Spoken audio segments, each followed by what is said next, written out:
prolonged rain spells forecast throughout monsoon season. No evidence to prove vaping's effectiveness to treat smoking addiction.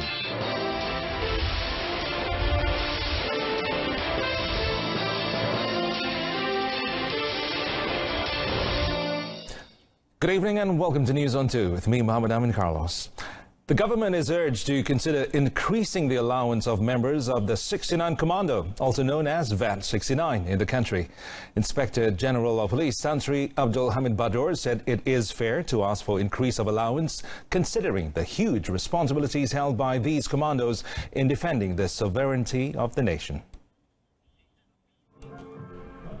Currently, the Commando members received a monthly allowance of 600 to 900 ringgit.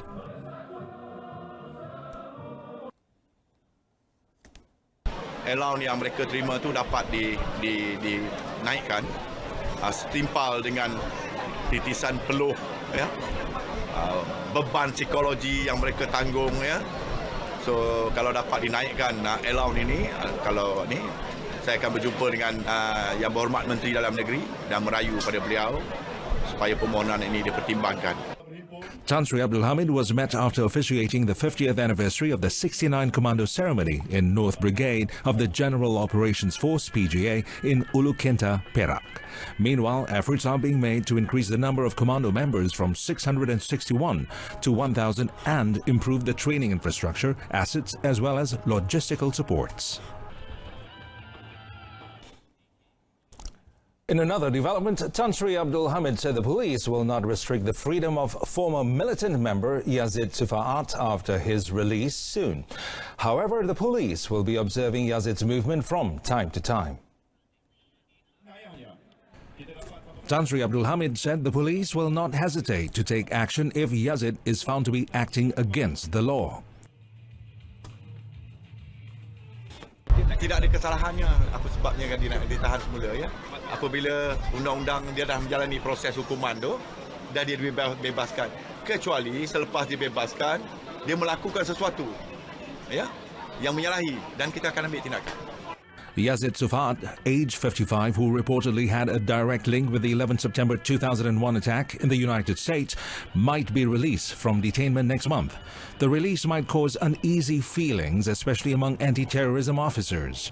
Yazid is now being detained in Simpang Renggam prison in Kluang, Johor for 2 years under the Prevention of Terrorism Act, POTA, which allows for any suspects to be detained without trial for 2 years. Between 4 to 6 prolonged episodes of heavy rain are forecast throughout the northeast monsoon season that is expected to begin tomorrow and end in March next year. The Malaysian Meteorological Department in a statement today said these rainy spells could potentially cause flooding in low-lying and flood-prone areas. Well, the statement also said during the northeast monsoon's early stages until January, heavy rains are forecast in Kelantan, Terengganu, Pahang and Johor, while in January and February, the heavy rain episodes will be focused in Sarawak and Sabah. Well, if heavy rainfall coincides with high tide, the floods could worsen, and besides this, northeasterly strong winds will result in choppy waters in the South China Sea. The public have been advised to prepare themselves for possible floods and monitor weather warnings issued by the department via its website, My Cuaca application and social media.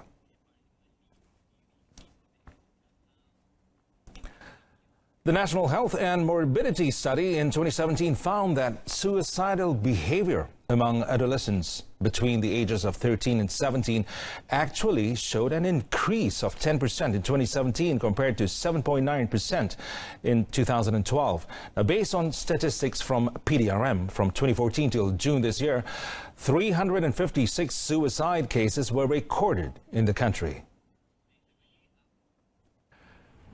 To monitor this problem, Deputy Health Minister Dr. Lee Boon Chye told the August House that the ministry has made available screening services and treatment for people with mental health issues at 60 government hospitals, 1,001 health clinics where the service is at the primary level, and at 25 community mental health centres. Aktiviti-aktiviti kesetaraan kesihatan mental juga dilaksanakan melalui kempen cara hidup sehat yang memfokuskan kepada menangani stres. Program kesihatan mental di komuniti turut menawarkan perkhidmatan di klinik kesihatan yang meliputi aktiviti promosi dan pengesanan awal melalui saringan untuk mengesan awal tahap stres, keresahan dan kemurungan serta individu yang berisiko mengalami masalah kesihatan mental serta pelaksanaan intervensi. Besides that, he said the ministry is also in the final phase of developing the National Mental Health Strategic Action Plan. The action plan, expected to be launched next year, focuses on smart partnership among government agencies, non-governmental organizations and professional bodies to reach for help or treatment for those with mental health issues. Dr. Lee Boon-chai was replying to Jalutong MP RSN Raya. Well, meanwhile, on vaping, Dr. Lee said there is still no evidence or research to prove electronic cigarettes or vape are effective at treating smoking addiction. Well, he told the Dewan Rakyat that the ministry had not received any information that says vaping liquids are safe and will not cause harm to the lungs in the long run. Kita memang faham bahawa industri vape ini satu industri yang penting yang memberi peluang pekerjaan kepada ramai di kalangan remaja khususnya, kalangan golongan muda khususnya. Tetapi kita mesti seimbangkan dari segi ekonomi dan impak kepada kesihatan. Dan kita lihat kepada data-data yang sedia ada menunjukkan bahawa ada kemungkinan vape ini tidak begitu selamat seperti mana yang disebut-sebut bahawa dia boleh digunakan sebagai penggantian untuk merokok. Replying to Paya Besar MP Muhammad Shahar Abdullah, Dr. Lee added that the ministry has set up a special committee to regulate the use of electronic cigarettes and thus control the use of the device. Besides that, the ministry is also currently engaged with social media administrators to help curb the online sale of electronic cigarettes. Well, 5 teenagers were killed when the car they were traveling in collided with a bus at the 1.7-kilometer mark Skudai Pantai Lido Road near the Istana Besar Johor early this morning. And Johor Bahru South Police Chief ACP Shahurinain Jais said the incident at around 5:30 a.m. had caused the driver of the car, age 18 and from Taman Setia Indah, died while being treated at Sultanah Aminah Hospital. While 4 passengers, Liu Hongjun, Denny Lau Yen Pin and Ng Ki In, all 18, and Kenny Law Shin Chuan, 16, died at the scene. While in a statement today, ACP Shahurinain said the accident occurred in good weather, but the surface of the road was wet and slippery after the early morning rains. Well, the statement said the accident occurred when the car swerved into the opposite lane and collided with the bus, adding the incident also caused the car to turn and hit the fence of the Istana Besar Johor. He said the bus driver, age 60, was not injured. Now, the case is being investigated under Section 41, Subsection 1 of the Road Transport Act 1987.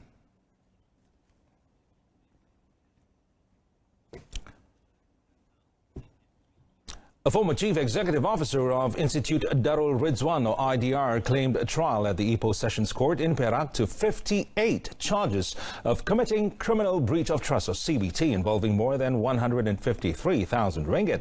Well, Mazalan Kamis, 56, however, pleaded not guilty after charges were read out by an interpreter before Judge Azman Abu Hassan.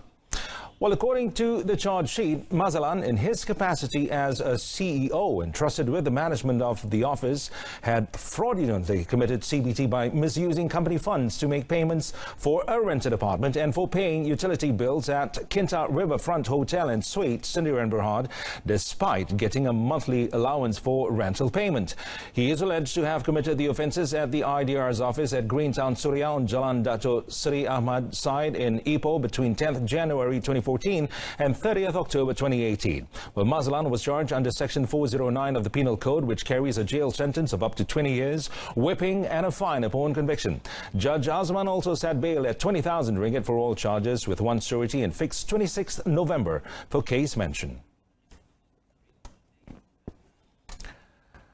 A senior citizen was charged in the Kluang Magistrates Court today with murdering a man in Simpang Runggam on 10th October. Well, no plea was, however, recorded from the accused, Mansur Poh. Abdullah, 61, who merely nodded to show he understood the charge read before Magistrate N. Arun.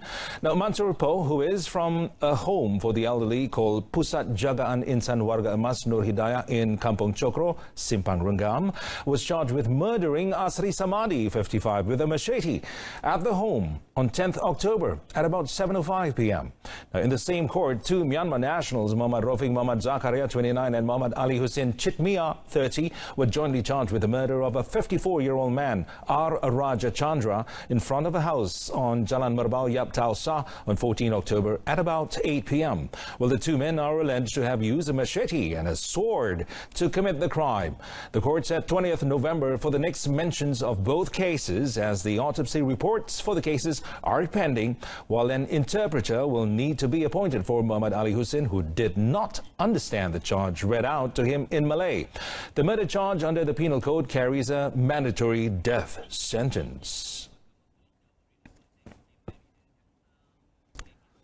An Assistant Superintendent of Police pleaded not guilty at the Ipoh Magistrates Court to a charge of using criminal force on a doctor in January this year.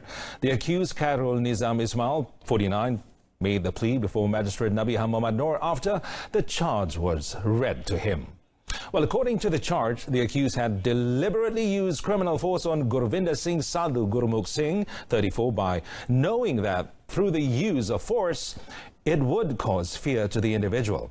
Well, he was charged with committing the offence by the roadside at Lebo Empat, Kampung Simi at 5:45 p.m. on 14th January this year. Khairul Nizam was charged under Section 350 of the Penal Code and could be penalised under Section 352 of the same Act if he was convicted, he could be jailed for up to 3 months or pay a maximum fine of 1,000 ringgit or both. The magistrate allowed bail of 2,500 ringgit for the accused with one surety and set 5th November for re-mention of the case. Well, coming up next, KPKT reviews digital money lending service application. Welcome to News on 2. And now, Deputy Minister of International Trade and Industry, Dr. Ong Kian Ming, says about 58% of locally made electrical products in the market last year were of substandard quality. And he said the electrical appliances were not certified and were not in compliance with the required Malaysian standard.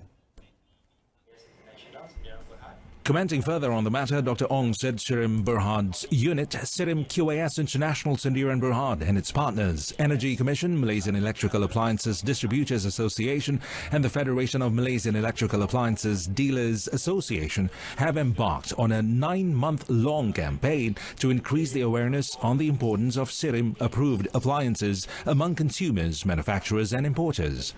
Of the safety helmets for motorcyclists especially, because of the importation of certain products that don't fit with the Malaysian standards, especially online importation, because now e-commerce is quite popular among many people, and sometimes price point also becomes a consideration. So what we're saying is that don't only look at the price, tapi mesti menilai dari segi keselamatan juga. The Deputy Minister further noted that the campaign would help to educate the public on their responsibilities to ensure that these products do not make it into their homes, adding that he hoped at least half of those who own uncertified appliances would be aware of the danger of such products by the end of the campaign. He said this after launching the safety awareness campaign on Sirim ST approved electrical appliances in Kuala Lumpur today. The Ministry of Housing and Local Government is reviewing several applications to run online money lending services. Its Minister Zuraida Kamarudin said no such license had been approved, as it was still in the process of drafting standard operating procedures, that's SOPs, and amending the law to enable online and conventional lending in the country. Jadi kita akan melihatkan perkara ini sebagai satu perkara yang positif kerana memudahkan transaksi di antara peminjam dan dengan yang tukang pinjam. So ini tengah diteliti dan insya-Allah kita akan memperketatkan juga kawalan peminjam dengan meminjam dengan kita akan sedang bergubal juga akta kredit pengguna yang akan melindungi pengguna dengan lebih baik dan supaya mereka tidak dianiaya. She said this at Dewan Rakyat in response to an additional question from Borough Representative Dato Sri Ismail Sabri Yaakob, who wanted to know if the ministry intends to enact an act to ensure that there is no fraudulent online money lending.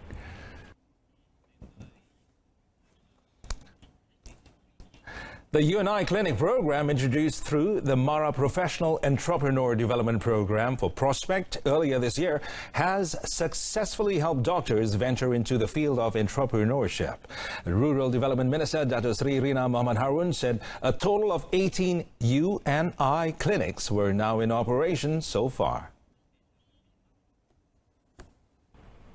Dato Sri Rina added the program had also contributed to the well-being of B40 households by providing services to local residents through the healthcare scheme or PERCA B40. Program ini merangkumi seluruh ekosistem keusahawanan dari seminar, latihan keusahawanan, konsultasi, khidmat nasihat, pinjaman, perniagaan, promosi dan juga pemantauan prestasi syarikat. UNI Klinik menawarkan perkhidmatan premium di bawah satu sistem yang cekap dengan harga yang mampu milik, dan program ini memberi peluang kepada doktor yang telah pun tamat latihan housemanship dan juga doktor-doktor yang sekarang berkhidmat dan nak menjadi usahawan yang mempunyai lesen perubatan untuk serta pengalaman bekerja untuk mempunyai perniagaan dan klinik sendiri. Speaking at Dewan Rakyat, she also said the ministry plans to open another 20 UNI clinics in the future. Football Federation, FIFA, is gunning the participation of 700 million school children worldwide over the next 3 years for its Football for Schools program. Now, FIFA Technical Development Services Program Manager for Technical Development Division, Philip Zimmerman, said the program, which was introduced earlier this year, aimed to make football more accessible to both boys and girls around the world by incorporating football activities into physical education curriculum. We will provide not only to the Malaysian Football Federation but to all our 211 member associations is the Football for Schools app, which is a mobile application that will have all sessions, football sessions, but more importantly, as I said, the life skills sessions linked to it. He added FIFA would also distribute 1 million balls to AFF members to carry out the program. He was met on the sidelines of the regional workshop of the program, which were officiated by the Football Association of Malaysia, FAM Deputy President Dato Sri Subhan Kamal in Petaling Jaya.